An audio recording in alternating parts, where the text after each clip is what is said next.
Hey there, Grumpy Old Fart here. This is a kind of a hotbed issue I heard discussed on Facebook the other day, and I tried to interject my opinion, but nobody wanted to hear it. So I'm going to put it in this video, and you folks, make up your own minds.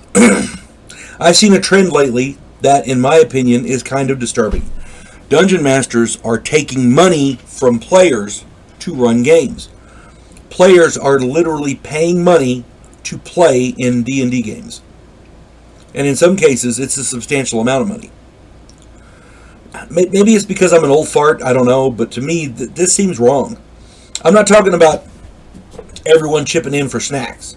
I'm not talking about a YouTube channel where you post videos of your games for entertainment and people, donate money. That's not what I'm talking about.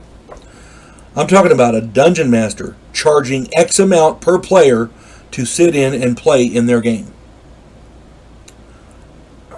This is just wrong. Even if you're the best dungeon master in the world, it's just wrong. I started running Dungeons and Dragons back in 1979, 1980, and I've never once taken money from a player to sit in and play in my game. Ever. I doubt I could. I mean, I've had players offer to pay me, and it's been suggested many times that I charge players to play in the game because, people thought I could make some money doing it. I always turned it down. I always did. Always. Once I start taking money to run games, it's no longer a game. It's a business. And the players are no longer players. They are clients. Let me see if I can put this in perspective. If a client is not happy with the good or service rendered, they can use legal means to secure a refund. If a dungeon master doesn't run the game to their expectations, they have the right to litigate at that point. I know it sounds stupid, but there are people out there who are that petty.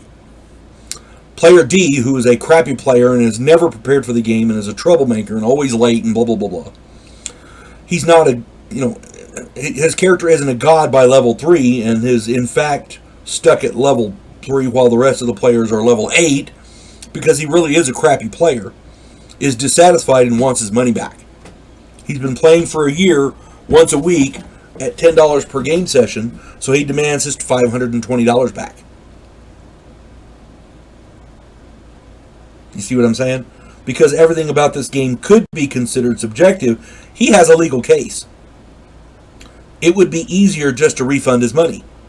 See what I mean? When money enters the equation, it gums up the works. It will end friendships and it will change. It changes the dynamic of everything. The dungeon master is no longer a player. He's an employee. Employees have to perform. Player D could even claim favoritism. The list goes on and on. Never mind the fact that you now work for the players, but your hobby, the thing that you love and enjoy as an escape from reality, is now your job. And it's not the old adage, do what you love and you never work a day in your life, because these players are expecting your best each and every game session. Every player has to be the star, and every player, no matter how bad a player they may be, must be catered to. Catered to. They must be catered to. Why? Because that's what they're paying you for.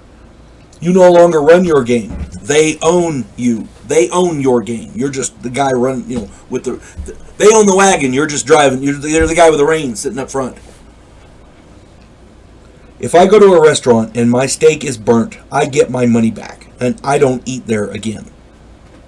If I'm paying for someone to wash my car, they better damn well get it clean. As a consumer, it's my right to get what I pay for.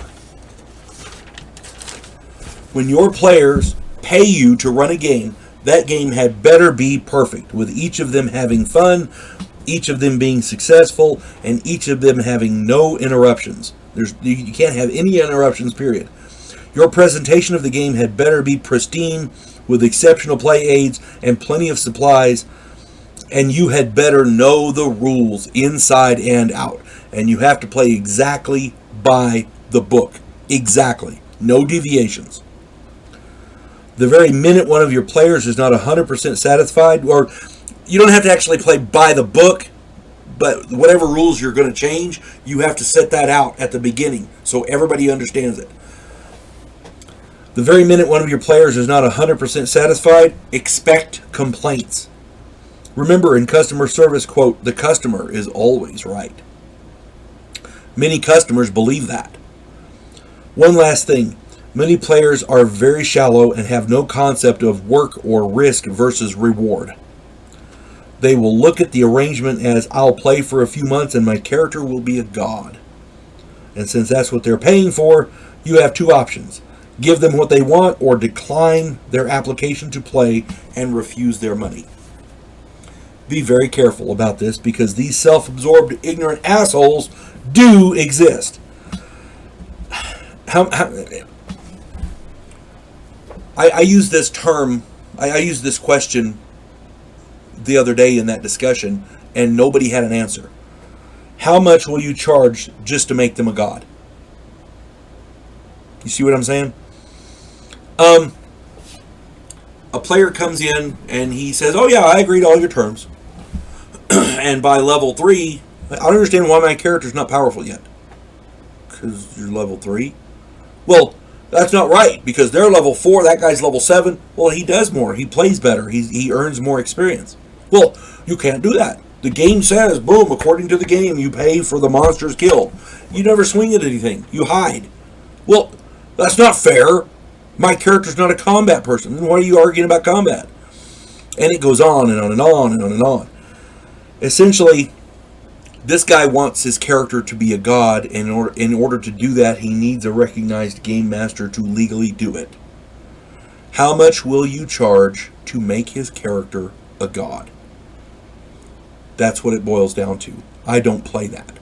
I'll stick with having fun with good people. Thank you very much. And again, feel free to disagree with me. Put it in the comments. I'm sure people would like to read it. In the first place, my hobby, I share willingly and I don't know, happily with everyone. Anybody, I have turned away one person in over 40 years of gaming. That one person stole from me. It had nothing to do with the game. I just didn't want him in my house. That being said, if the game had been held at his house, I would not have kicked him out for it. But because of the situation at the time, we gamed at my house. We didn't have a choice. So, and playing at his house would have been ridiculous because of his situation. So I had no choice but to kick him out of the game. That being said, I would never in my entire life imagine charging money to run a Dungeons and Dragons game.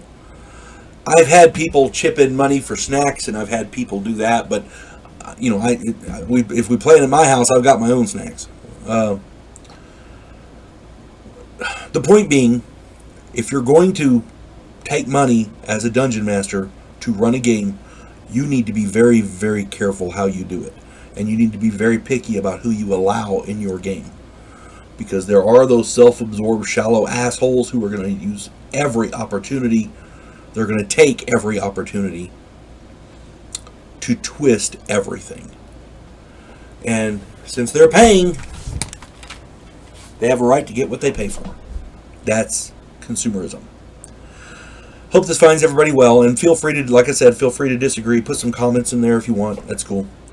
But at any rate, you folks have a good day. God bless one and all.